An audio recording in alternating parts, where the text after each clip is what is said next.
Essa mensagem é muito simples, mas ela tem lições extremamente profundas para a nossa vida cristã. Não dá para ser cristão, não dá para ser cristão sem entender essa verdade, viu? Então, vamos orar? Querido Deus, Pai amado, louvado seja o seu nome por nós estarmos aqui entre irmãos, ouvindo de Ti, porque, Senhor, eu não quero falar uma palavra que seja da minha cabeça, do meu entendimento, porque como cristãos nós não temos mais opinião própria, nós temos o está escrito, que é muito superior à opinião humana. Então, meu Pai, por favor, me ajude, até o meu jeito, a minha personalidade, tudo aquilo que possa atrapalhar a mensagem, o Senhor venha controlar com seu Espírito Santo de amor e que meus irmãos não vagueiam, a mente por qualquer outro assunto, não se preocupem, não fiquem ansiosos, e que todos nós possamos assimilar e viver tudo aquilo que o Senhor tem para nos mostrar. Em nome de Jesus, Senhor, eu te peço. Amém. Amém. Queridos, o tema da mensagem de hoje eu não vou usar slide, mas vou usar muito a Bíblia, tá? O tema da mensagem de hoje é o sinal de Caim. Será que nós sabemos o que é ou o que foi, no caso, o sinal de Caim? E mais importante do que saber o que é o sinal de Caim, no final da mensagem nós vamos saber, saber qual foi a lição que Deus tinha para nós desde o começo. Desde o começo da humanidade Ele queria que nós vivêssemos, mas infelizmente nós nunca vivemos isso de fato como um povo. Mas chegou a hora, Porque o terceiro Elias não é um Elias, como foi o primeiro e como o segundo, mas o terceiro Elias é um povo. E ele precisa viver todas essas verdades agora como um povo, E agora nós vamos ver o que é ser cristão em primeira instância. Que não dá para ser cristão sem viver as verdades que nós vamos encontrar nesse momento. Eu sei que vocês já sabem de muitas coisas, mas agora a gente vai bem profundo e vamos abrir as nossas Bíblias em Gênesis capítulo 4. O sinal de Caim é o tema da mensagem de hoje.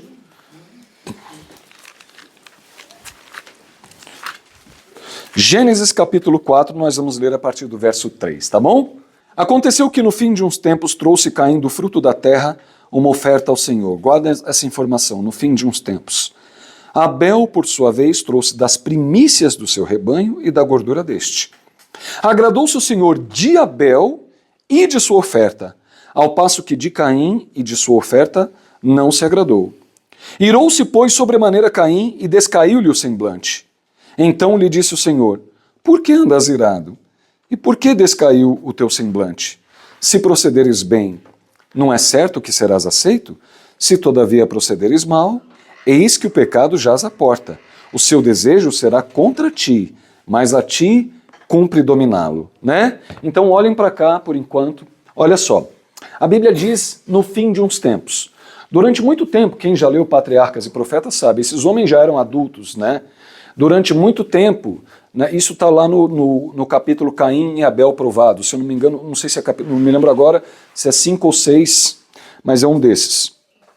E durante muito tempo eles viveram aquilo que Deus pediu, Ofereciam a oferta necessária para o sacrifício pelo pecado, Uma oferta de arrependimento. Só que no fim de uns tempos, como a Bíblia diz, Caim resolveu oferecer uma outra oferta. Agora, por que Caim fez isso? Caim, ele começou a criar ideias, conjecturas na própria mente, lógico, incentivado pelo espírito do inimigo, e ele tinha concepções de Deus que não eram verdadeiras, Ele considerou Deus autoritário, por exemplo. Caim, na mente de Caim, ele imaginava assim: eu vou criar algumas ideias para a gente refletir, tá bom? Baseados na Bíblia e no Espírito de Profecia, lógico, mas para facilitar a linguagem, É como se Caim pensasse dessa forma assim: olha, poxa, por que se Deus é amoroso e misericordioso, por que ele expulsou meu pai e minha mãe do Éden, já que eles tinham se arrependido e pedido perdão? Se Deus é tão misericordioso, por que ele pede sacrifício de animais? Você está entendendo? Por que nós temos que matar animais o tempo todo, se Deus é amoroso? Que Deus é esse que tem prazer na morte de animais? Essa informação é importante para o final da mensagem, né? E ele, se considerando mais sábio do que Deus e mais justo do que Deus, e muitas vezes nós somos assim quando algumas coisas estranhas ao nosso entendimento acontecem na nossa vida, questionando a Deus, ele resolveu oferecer uma outra oferta.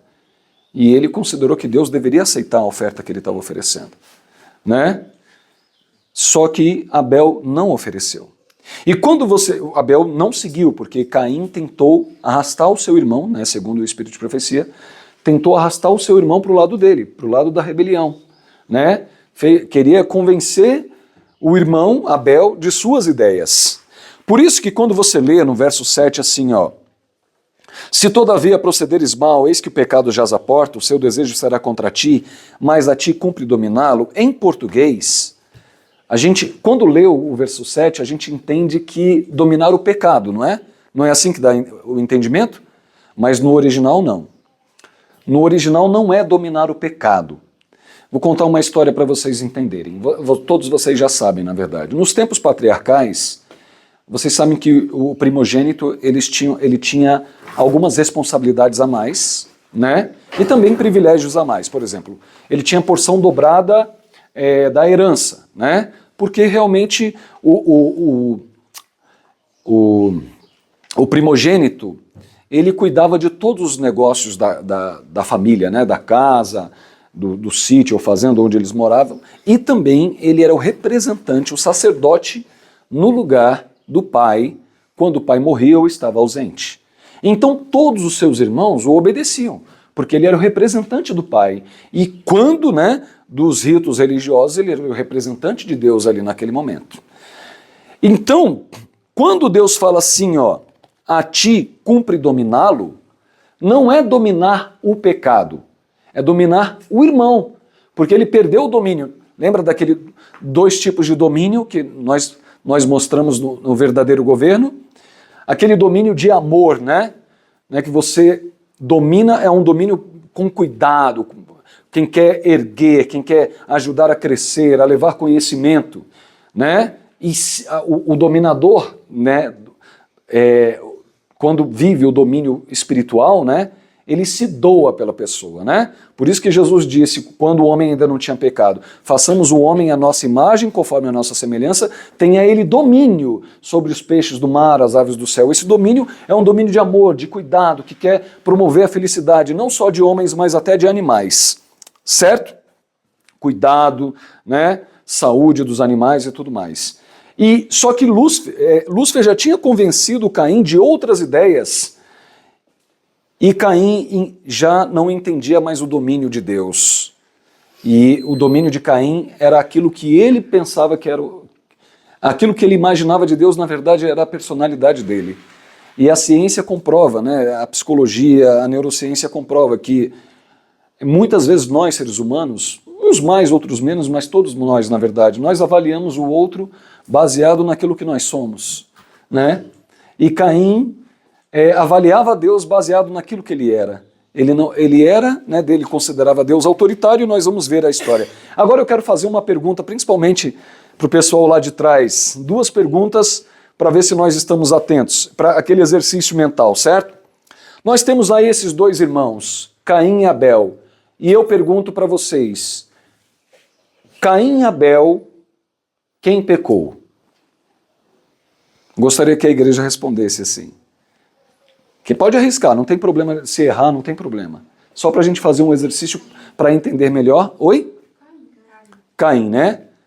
A igreja respondeu Caim e a resposta correta é os 2 pecaram. Afinal de contas era uma oferta pelo pecado, né? Certo? Aí agora a pergunta mais fácil, certo?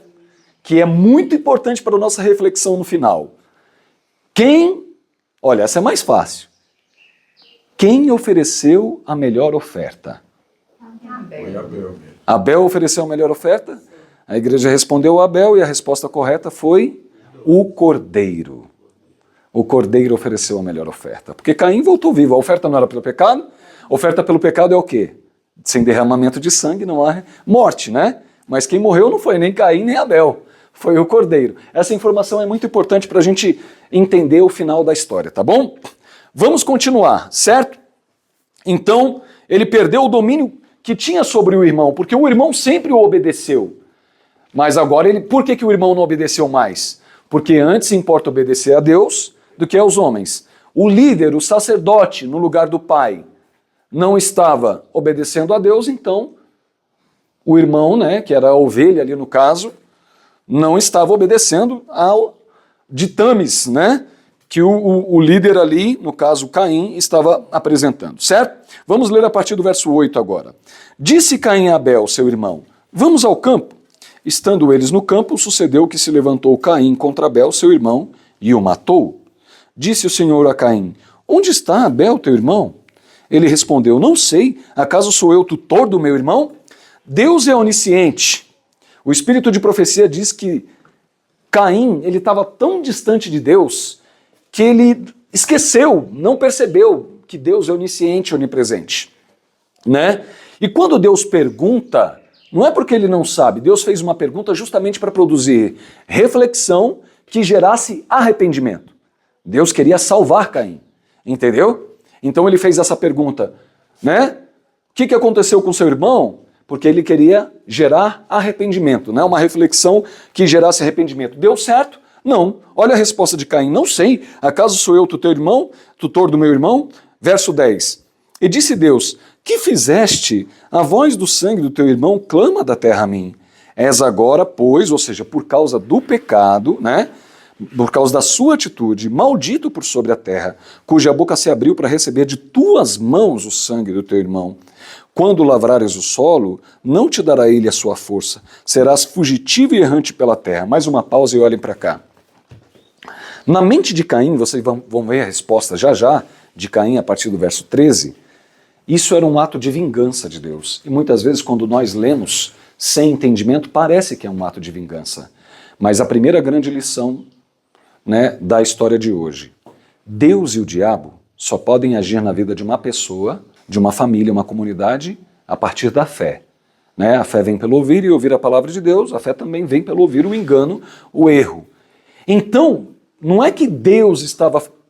É porque agora, quem estava no domínio da vida de Caim, presta atenção que isso é muito importante, né? Quem estava no domínio da vida de Caim era o inimigo de Deus. Vocês estão entendendo? Por isso que o solo, né, embora o espírito de profecia fale de duas maldições, né, o sinal da maldição, que é o implícito, e o sinal, que é esse que nós vamos comentar e que está explícito na Bíblia já já. Né? Então, muitas vezes, as coisas não dão certo na nossa vida, é porque nós estamos dando brecha para o inimigo. Não é Deus que nos abandonou, está se vingando do nosso pecado. Não, é porque é a regra do jogo, é a regra dessa guerra. Se você dá brecha para o inimigo, Deus, ele não pode atuar.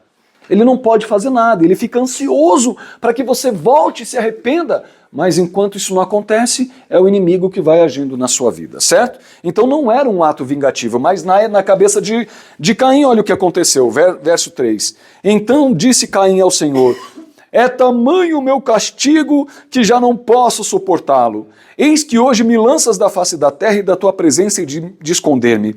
Serei fugitivo e errante pela terra. Quem comigo se encontrar me matará. Deus queria reconciliar Caim contigo, mas Caim foi se distanciando cada vez mais, né? O Senhor, porém, lhe disse, assim, qualquer que matar Caim será vingado 7 vezes, né? E por causa disso, né, pôs o Senhor um sinal em Caim, para quê? Para que o não ferisse de morte quem quer que o encontrasse. Retirou-se Caim da presença do Senhor e habitou na terra de Nod, ao oriente do Éden. Isso eu vou explicar no final, tá bom? Verso 17. E coabitou Caim com sua mulher, ela concebeu e deu à luz Enoque, não é o Enoque que foi trasladado, não o profeta, né? Caim edificou uma cidade e lhe chamou Enoque o nome de seu filho. A Enoque nasceu Irade, Irade gerou Meujael, Meujael Metusael, Metusael a Lameque. Lameque tomou para si 2 esposas, ou seja, já começou errando, né? O nome de uma era Ada, a outra se chamava Zilá. Agora pula para o verso 23. Verso 23 diz o seguinte, e disse Lameque às suas esposas, Ada e Zilá, ouvi-me, vós mulheres de Lameque, Escutai o que passo a dizer-vos. Matei um homem porque ele me feriu, e um rapaz porque me pisou. 7 vezes se tomará vingança de Caim, de Lameque, porém, 70 vezes 7. Agora, vamos refletir sobre isso. O que significa Deus falar para Caim, será vingado 7 vezes, e Lameque arrogantemente pegando aquilo que Deus apresentou para Caim? O que significa esses 70 vezes 7? Será que nós temos um paralelo na Bíblia que nos ajuda, uma resposta da própria Bíblia que nos ajuda a entender essas simbologias? Nós temos, e vamos para eles, né? Mateus capítulo 18, por favor. Vamos para Mateus capítulo 18. Nós vamos ler o versículo 21 e eu vou pedir a sua sinceridade e honestidade cristã. Não leia o 22 antes, tá bom? Vamos ler só o 21 que diz assim. Mateus 18, 21 diz: Então Pedro, aproximando-se, de Jesus, lhe perguntou: Senhor, até quantas vezes meu irmão pecará contra mim que eu lhe perdoe? Até 7 vezes? Olhem para cá agora. Pedro, vamos entender o que estava acontecendo naquela época. Na época de Pedro e de Jesus, os líderes religiosos, os judeus, eles diziam o seguinte, que nós deveríamos perdoar os nossos irmãos, olha a informação, irmãos, até 3 vezes. Então, os judeus pregavam, isso está registrado até hoje, nos livros que eles consideram sagrados, que deveríamos perdoar o nosso irmão até 3 vezes. E Pedro, querendo ser o adventistão do 7º dia, o cristãozão da Zimburana, ele chega para Jesus e pergunta: Senhor, é como se ele estivesse falando, subentendido. Os judeus dizem que nós devemos perdoar até 3 vezes. Mas será que nós não deveríamos perdoar até 7? Na cabeça de Pedro era 7 mesmo. E veja você, presta bem atenção, olha para dentro de si, olha para mim e para você.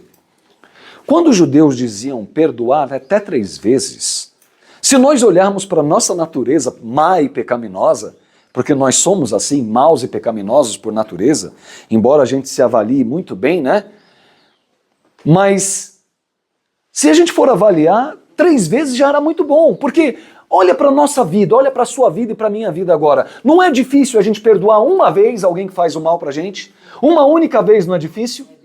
Então, quando os judeus falavam 3 vezes, nossa, realmente parece uma coisa muito espiritual, E aí Pedro ele chega e fala assim, olha, vamos perdoar até 7 vezes, E Pedro esperava receber um elogio do Senhor.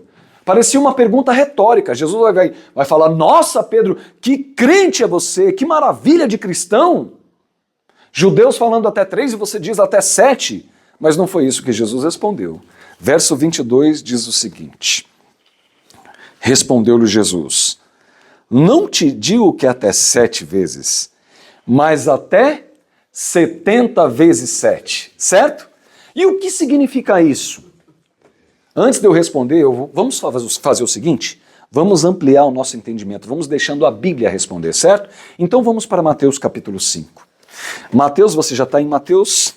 Vamos para Mateus capítulo 5, porque é melhor a Bíblia ir respondendo do que o Samuel, O cristão não tem opinião própria, ele tem o está escrito, que é a fé de Jesus, o testemunho de Jesus, Mateus 5 nós vamos ler a partir do verso 43, a minha vista não é muito boa, então por isso que às vezes eu afasto assim. Mateus 5 a partir do 43, certo? Isso tem uma didática maravilhosa e Jesus era muito inteligente, Ele é, na verdade, Tá vivo até hoje, Então diz assim, ouviste o que foi dito, amarás o teu próximo e odiarás o teu inimigo. Isso não está na Bíblia. E isso era o que era falado, pregado pelos judeus da época, amarás o teu próximo e odiarás o teu inimigo. Aí Jesus diz no verso 44, essa é a primeira gigantesca lição da manhã de hoje, Eu, porém, vos digo, amai os vossos inimigos, amai quem? E orai pelos que vos perseguem, para quê? Para quê? Para que vos torneis filhos do vosso Pai Celeste. Porque Ele faz nascer o seu sol sobre maus e bons, e vir chuva sobre justos e injustos. Olhem para cá agora. Já tivemos grandes lições até o momento, mas essa é gigantesca. Primeira gigantesca lição da manhã de hoje é: você e eu só somos filhos de Deus se nós amamos o nosso inimigo. Você entendeu o que você acabou de ouvir? Você e eu só somos filhos de Deus se nós amamos o nosso inimigo. Deus, ele deu o exemplo. Ele faz vir sol, chuva, né, sobre justos e injustos, mas ele também deu para o seu maior inimigo todas as condições para ele provar que estava certo. E mesmo assim ele não vai conseguir provar, certo? Por isso, você só é filho de Deus se você segue o exemplo de Deus, amando o seu inimigo. Mas vamos continuar. Verso 46, que diz assim: porque, olha que didática maravilhosa, olha só, meninos, porque se amardes os que vos amam, que recompensa tendes? Não fazem os publicanos também o mesmo? E se saudardes somente os vossos irmãos, que fazeis demais? Não fazem os gentios também o mesmo? Agora olhem para cá. Quem são os publicanos? Quem são os gentios? Traduzindo para os nossos dias, quem seriam os publicanos? Aqueles que a gente considera os maus irmãos, né? Por algum motivo, a gente acha que aquela pessoa não é um bom irmão, porque os publicanos eram judeus, né? Eram judeus, só que eles estavam servindo outra bandeira, não é isso? E eles eram considerados malditos pelo povo judeu. Então aqueles que muitas vezes a gente julga são os maus irmãos, e a gente age como fariseu, age como judeu, deixando ele para lá, não procurando o resgate, como Deus fez com Caim e fez comigo e com você. E aí ele fala: se você age assim, você é igual. Se você ama o que vos ama, você é igual, né? Os publicanos. Você não é nenhum judeu, nenhum adventista do sétimo dia como você pensa. E os gentios, quem seriam para os nossos dias?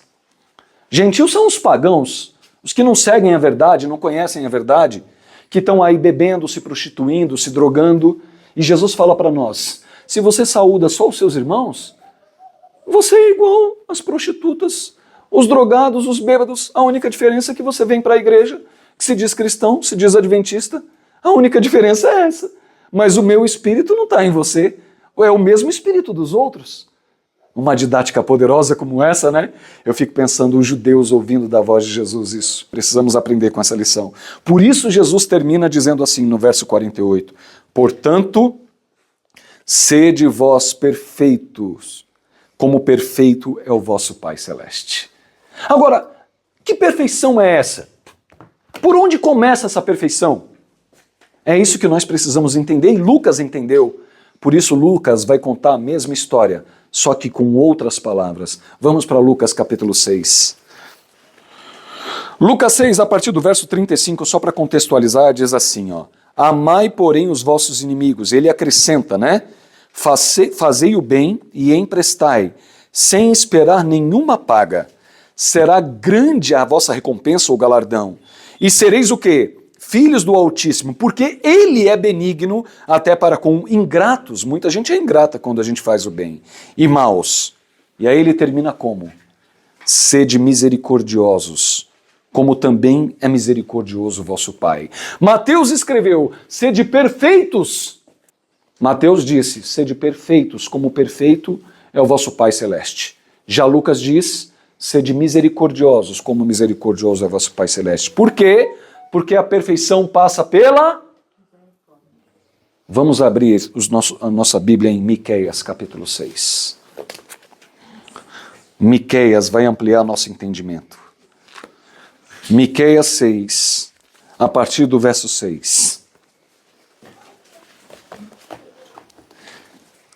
Miqueias 6, 6 em diante. Miqueias 6 diz o seguinte, olha, o profeta ele faz algumas perguntas interessantes e muitas vezes nós devemos fazer perguntas, né, de acordo com o que ele demonstra aqui para nós. Ele pergunta o seguinte, olha, com que me apresentarei ao Senhor e me inclinarei ante o Deus excelso? Antes, olha só para vocês entenderem, que tipo de pergunta ele está fazendo? Ele está fazendo assim, como que eu vou me apresentar? Como que eu vou ser aceitável a Deus? Como é que Deus vai me aceitar? É isso que ele está querendo dizer, entendeu? Como é que eu vou chegar na presença de Deus e Deus vai se agradar de mim? Vocês estão entendendo aí? Então vamos lá.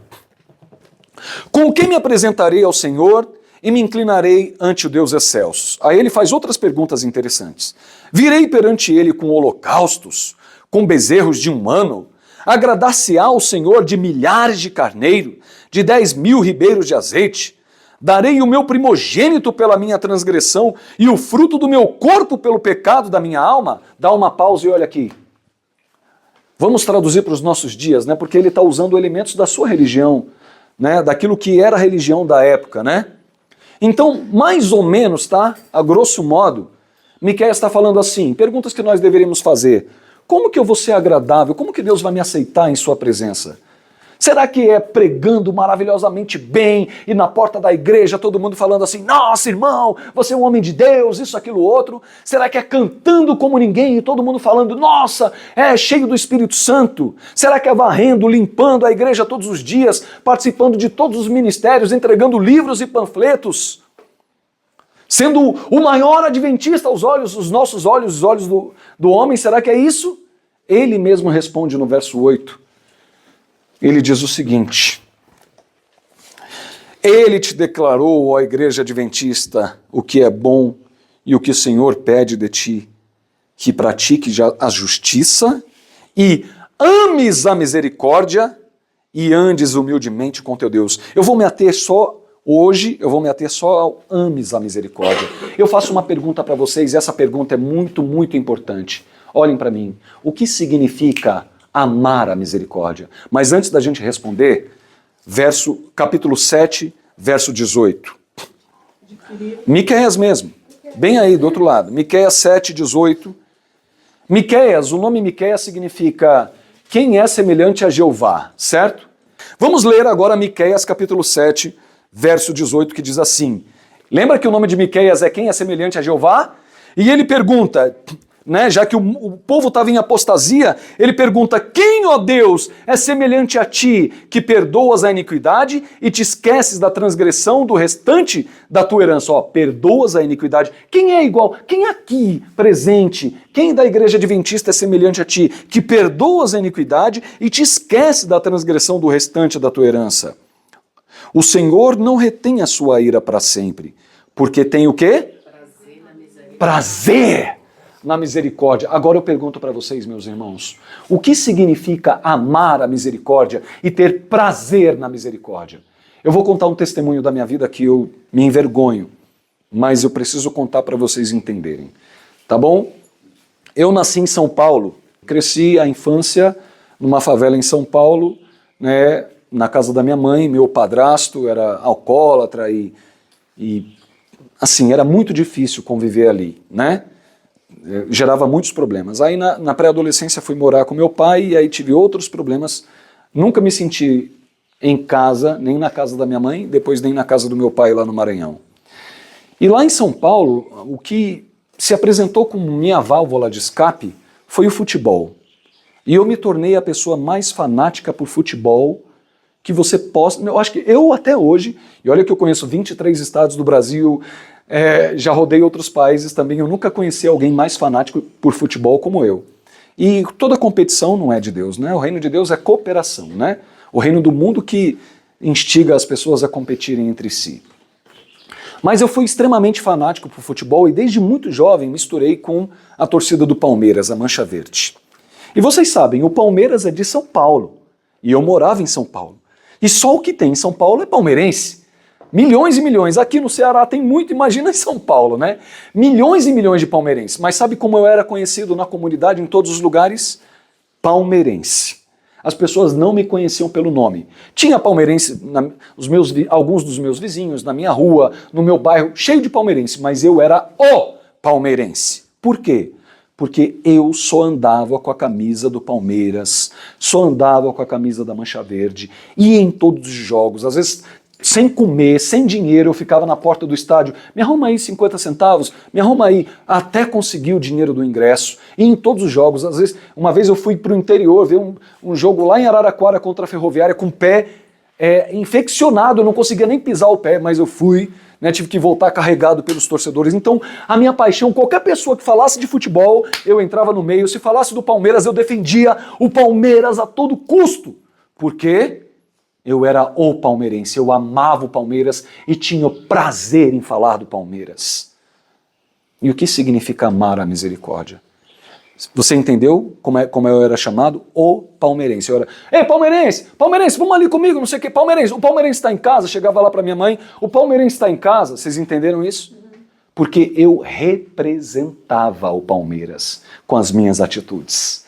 Eu era tão palmeirense que as pessoas só me conheciam, não sabiam o meu nome, Samuel. As pessoas me conheciam por palmeirense, a não ser minha família, né? Mas o resto só me chamava por palmeirense, porque eu representava de tanto amor, de tanto prazer. E é isso, sabe o que é amar a misericórdia, ter prazer na misericórdia? É você saber que Deus é misericordioso.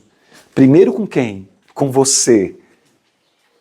E do mesmo jeito que Deus agiu com você, você fala, o mundo não conhece outro reino, o mundo não conhece outro poder, o mundo não conhece outra atitude, o mundo não conhece outro espírito. Como que ele vai conhecer? Quando eu for misericordioso. Não é por força nem por violência. Tudo que acontece com você, você não precisa agir assim. Você tem que agir como? Representando o seu Pai que está no céu, amando e tendo prazer na misericórdia. Porque quando as pessoas forem más com você e você for misericordioso, elas vão ver o quê? Um outro governo, um outro reino. Isso significa ter prazer na misericórdia. Mas para a gente ampliar um pouco mais o nosso atendimento, volta um pouquinho aí e vamos para Oséias 6. Oséias 6, volta só um pouquinho aí. E depois a gente vai voltar lá para Mateus e entender o que significa os 7 e os 70 vezes 7. Vocês já sabem, mas nós vamos aprofundar. Certo? Oséias capítulo 6, e eu acho um dos versículos mais importantes. Porque tudo que a gente precisa na vida é conhecer a Deus, né? Esse é o maior bem que um ser humano pode alcançar. Conhecer a Deus e ser conhecido por Ele, né? Quando a natureza dele está em nós, né? Então, Oséias 6, verso 6 diz o seguinte, Oséias 6 diz assim, pois misericórdia quero e não sacrifício. Pois misericórdia quero e não sacrifício. E conhecimento de Deus mais do que holocausto. Você entendeu o que você leu? Pois misericórdia quero e não sacrifício, e conhecimento de Deus mais do que holocausto. Olhem para cá, por favor. Oséias era um grande escritor, né? Era um homem culto, inteligente, era um profeta de Deus. Nem todos os profetas eram cultos, mas no caso de Oséias, sim. E ele está se utilizando, né? Ele utilizou um estilo literário muito comum na Bíblia chamado paralelismo. É o paralelismo hebraico. A gente vê muito em Salmos, vê muito em Provérbios, né, quando uma frase diz uma coisa e a outra frase diz a mesma coisa com outras palavras. Entenderam aí?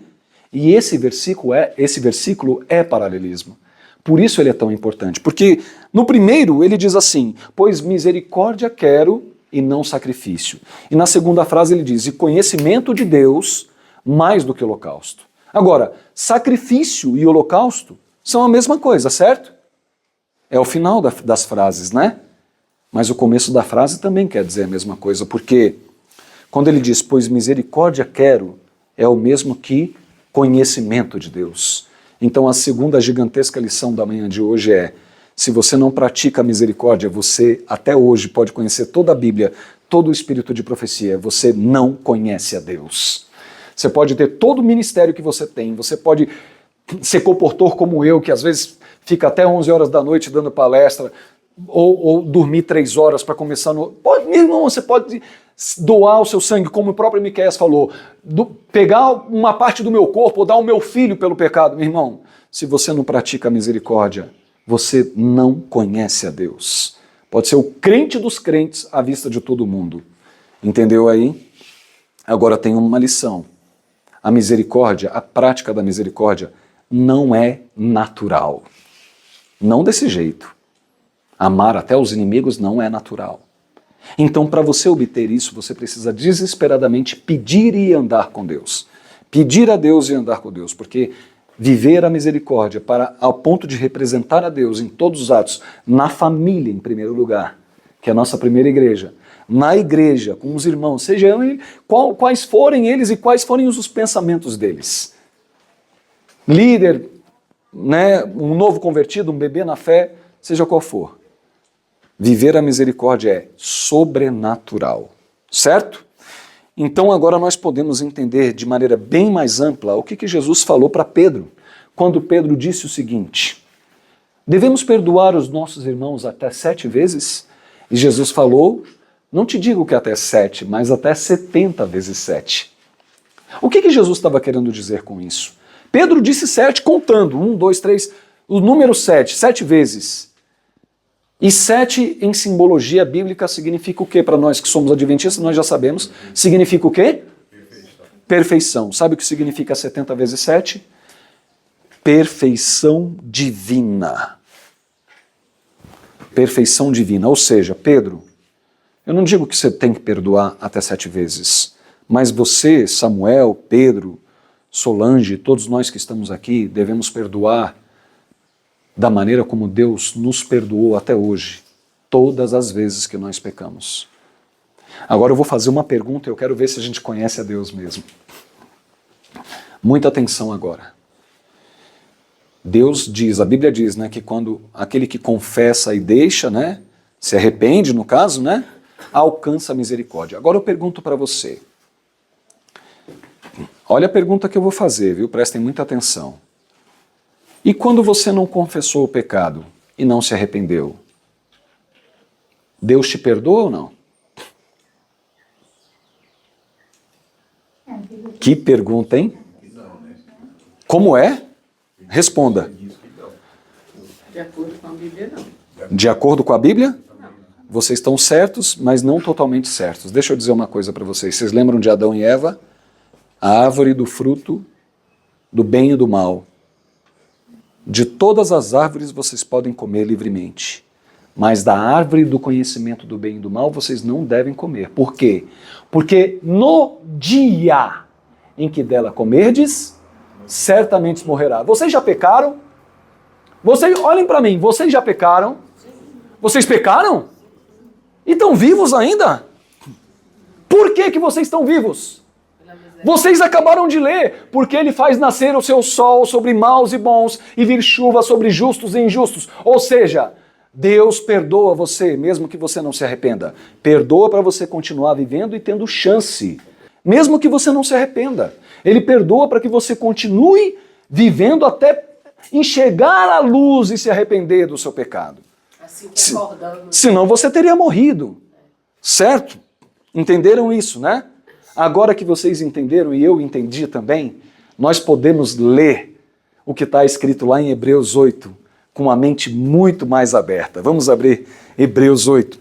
Verso 10 diz assim, ó: porque esta é a aliança que firmarei com a casa de Israel depois daqueles dias. Vocês sabem que quando fala naquele dia, depois daqueles dias, está falando sobre o tempo do fim, né?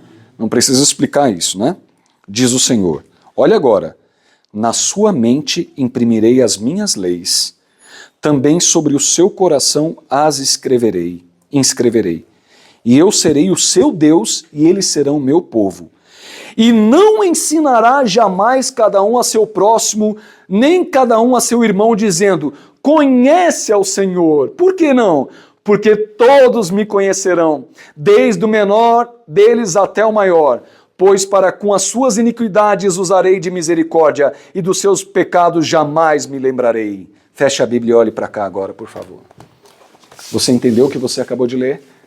Agora ninguém mais precisa dizer, olha, conhece o Senhor, porque todo mundo conhece. Por quê?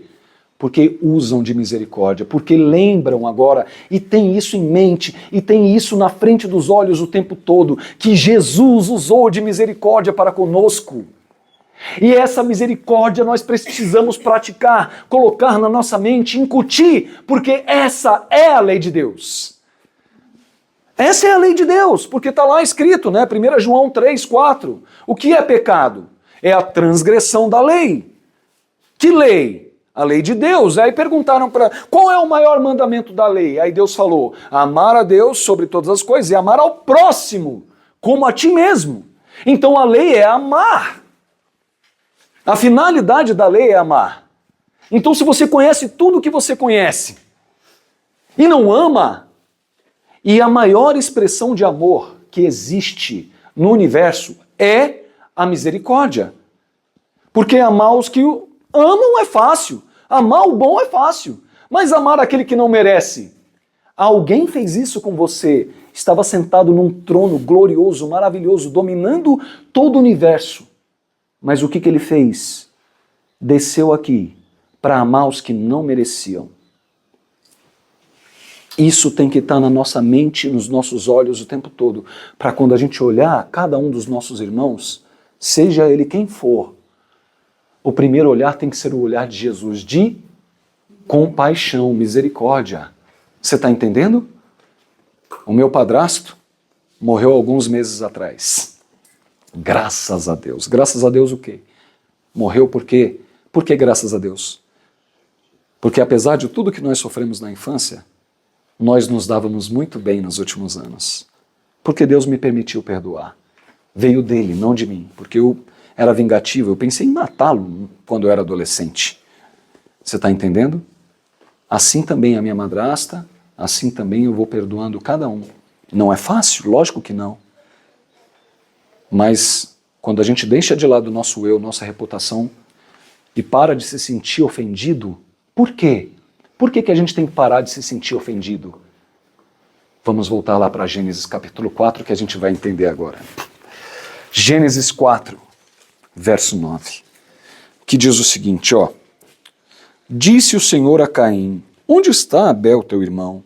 Ele respondeu, não sei, acaso sou eu o tutor do meu irmão? E disse Deus, que fizeste? A voz do sangue do teu irmão clama da terra a mim.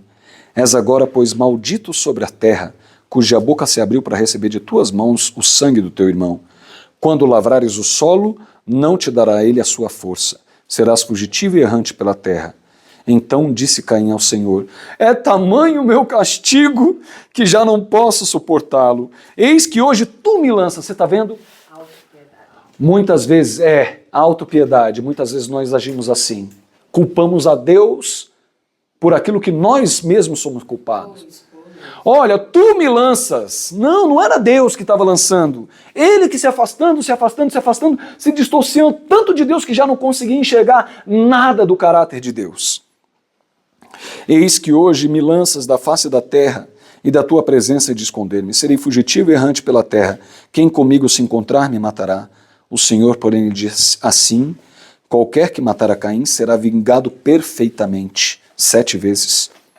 E pôs o Senhor um sinal em Caim, para que o não ferisse de morte quem quer que o encontrasse. Retirou-se Caim da presença do Senhor e habitou na terra de Nod, ao oriente do Éden. Não funcionou. Mas olhem para mim que eu vou criar um diálogo aqui para a gente entender o que estava acontecendo ali. O espírito de profecia lá, no livro e capítulo que eu já mencionei, Patriarcas e Profetas, Caim e Abel provados, ele diz que Deus poupou a Caim por 2 motivos, certo? Deus poupou a Caim por 2 motivos. O primeiro é que Deus queria mostrar para toda a humanidade, né, para os descendentes de Sete, que ficou no lugar de Caim e de Abel, né, propagando a verdade de Deus, e os descendentes de Caim. Ele queria mostrar a diferença, olha só, entre os que serviam a Deus e os que não serviam a Deus. Então Deus poupou a Caim por isso, para mostrar à humanidade a diferença dos 2 reinos. Hoje essa diferença não se vê. Os adventistas hoje, por mais santo que sejam, estão ainda em alguma situação, principalmente nessa questão da misericórdia, ainda muito parecidos com o mundo. Por isso que não há tanto poder e tantas conversões e tanta alegria, tanta felicidade, muitas vezes rostos macilentos e principalmente comunhão, unidade, a gente não vê. Então nós não vemos essa diferença, mas naquela época Deus poupou a Caim para que o mundo antediluviano visse a diferença, e é o que está escrito. E o segundo motivo é o sinal de Caim, mas eu vou explicar de uma maneira lúdica para vocês entenderem o que é o sinal de Caim. A Bíblia diz, aliás, no original hebraico, sinal ou marca é ot, né? Sinal ou marca. Transliterado fica O-O-T, né? Mas vocês sabem que os símbolos hebraicos são outros. Sinal ot é sinal ou marca e serve tanto para um sinal abstrato ou para um sinal físico, né? Eu fiz um X vermelho aqui, é um sinal físico, né? Ou então, um sinal abstrato pode ser assim, a irmã Risalba disse isso, é sinal que ela vai fazer aquilo outro então, certo? Então, né, sinal, marca, né? E Deus poupou a vida de Caim e pôs um sinal em Caim para que ninguém o matasse, se vingasse. E eu quero que vocês entendam duas coisas. É como se Deus, e vocês viram aí, como se Deus não, Deus chamou Caim para um diálogo. Ele chama Caim, filho, vem cá. Você não me entendeu ainda, né?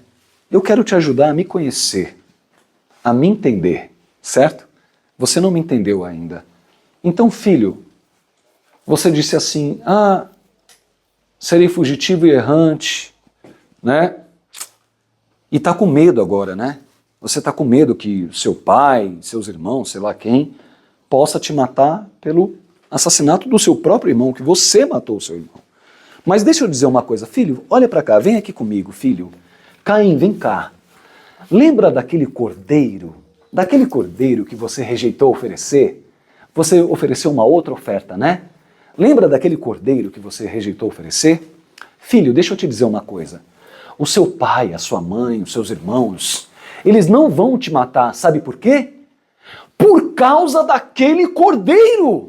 Porque o seu pai, a sua mãe, os seus irmãos, e eu e você, só estamos vivos por causa daquele cordeiro. Então você está com medo agora, filho?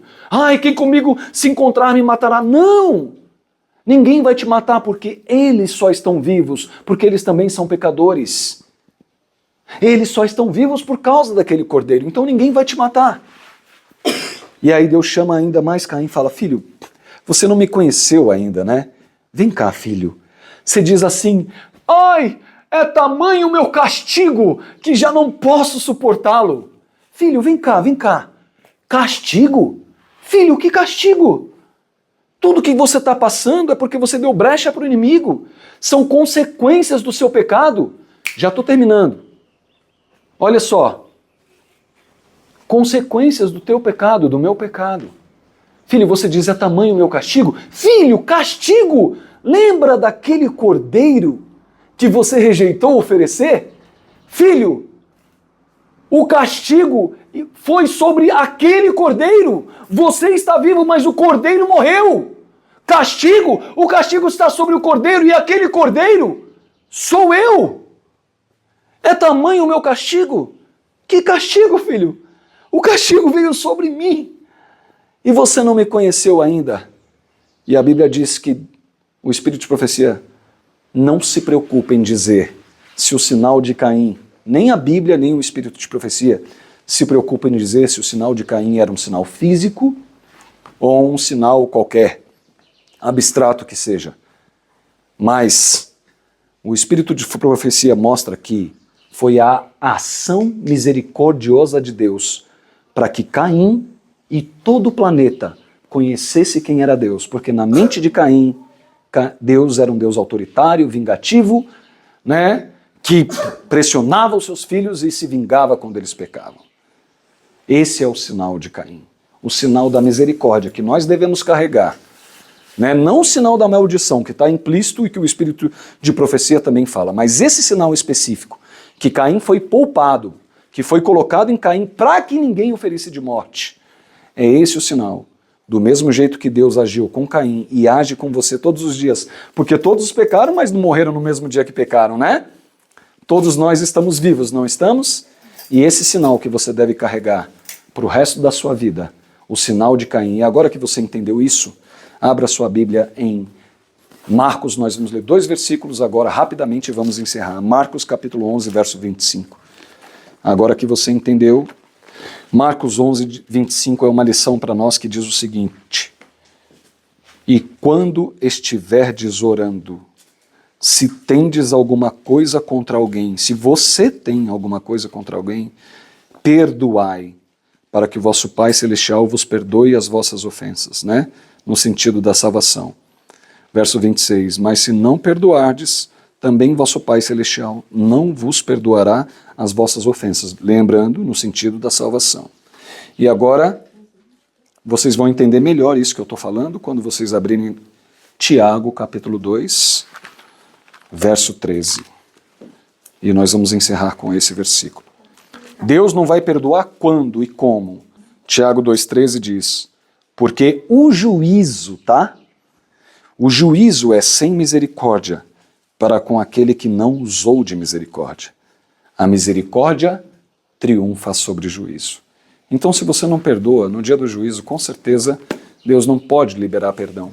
Você não entendeu, você não viveu, você não representou.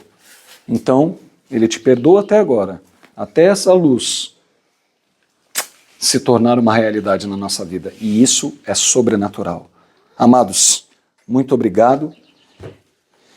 E eu quero dizer que eu e você, desesperadamente, mais do que qualquer coisa, mais do que a chuva, mais do que o sol, mais do que as bênçãos materiais e outras bênçãos espirituais, nós precisamos ter essa bênção em nós. O Espírito de Jesus em nós. O Espírito da misericórdia. Zacarias 4,6 diz, não é por força nem por violência, ou seja, não é do seu jeito, não é do jeito que o mundo te ensinou e você aprendeu até hoje, mas é pelo meu Espírito, ou seja, do meu jeito que você vai enfrentar as afrontas da sua vida. Amém? Amém. Vamos orar? Obrigado, eu vou ficar de joelho, você fique como você quiser. Querido Deus, quem de nós é semelhante a Ti, que perdoa a iniquidade e esquece da transgressão, da minha transgressão? Ó Senhor, meu Deus, nós só poderemos receber a chuva serôdia e a porção dobrada do Teu Espírito quando nós entendermos isso.